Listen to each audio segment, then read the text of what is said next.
Hello friends, welcome to our channel. ఈరోజు మన కిచెన్లో గోంగూర చట్నీని ఎలా ప్రిపేర్ చేసుకోవాలో చూపించబోతున్నాను. ఇంకెందుకు లేట్, వచ్చేసేయండి. దీనికోసం ఒక పెద్ద గోంగూర కట్టను అయితే నేను తీసుకున్నానండి. వాటి ఆకులన్నీ ఇలా సపరేట్ అయితే చేసుకున్నాను. ఇప్పుడు దీన్ని నిండుగా నీళ్ళైతే పోసుకోవాలి, ఎందుకంటే మట్టి గిట్ల ఉంటుంది కదా, మొత్తం క్లీన్ అయిపోవాలి. ఆ తర్వాత స్టవ్ పైన ఒక గిన్నె పెట్టుకొని దాంట్లో కొంచెం ఆయిల్ని అయితే యాడ్ చేసుకోవాలి. ఆయిల్ వేడైన తర్వాత 1 టీ స్పూన్ మినప్పప్పు, 1 టీ స్పూన్ శనగపప్పును అయితే యాడ్ చేసుకుంటున్నాను. ఇవి కొంచెం వేగిన తర్వాత ఒక 1/2 టీ స్పూన్ జీలకర్రను అయితే వేసుకుంటున్నాను. అలాగే 1 టీ స్పూన్ ధనియాలను కూడా వేసుకోవాలి. ఇవన్నీ వేసుకున్న తర్వాత ఒకసారి మంచిగా ఫ్రై చేసుకోవాలి.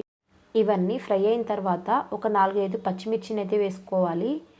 అలాగే 2 రెమ్మల కరివేపాకును కూడా నేను వేసుకుంటున్నాను. ఇప్పుడు ఈ మొత్తం ఫ్రై అయిన తర్వాత మనం గోంగూర ఆకులను అయితే వేసుకోవాలి. ఆల్రెడీ కడిగి పెట్టిన ఆకులను అయితే నేను వేసుకుంటున్నాను.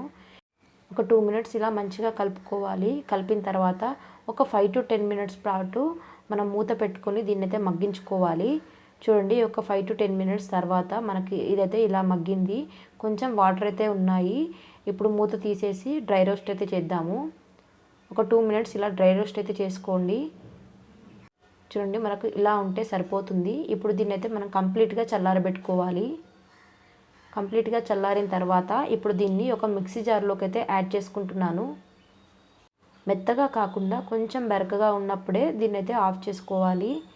దీంట్లో నేను ఒక 1 టీ స్పూన్ ఉప్పునైతే వేసుకున్నాను. చూడండి, మనకు ఇలా ఉంటే సరిపోతుంది. ఇప్పుడు దీనిలోకి మనం పోపునైతే ప్రిపేర్ చేసుకుందాం. ఆయిల్ వేసుకొని దాని తర్వాత మనకు జీలకర్ర, ఆవాలు అన్ని పోపు దినుసులు వేసుకోండి.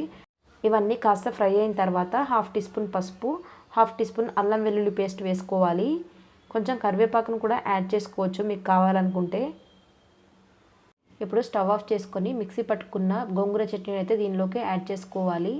అంతే, మనకు సింపుల్గా గోంగూర చట్నీ అయితే రెడీ అయిపోతుంది. ఈ గోంగూర చట్నీలో ఉప్పు, పులుపు, కారం ఈ 3 కరెక్ట్గా ఉంటేనే చట్నీ అనేది సూపర్గా ఉంటుంది.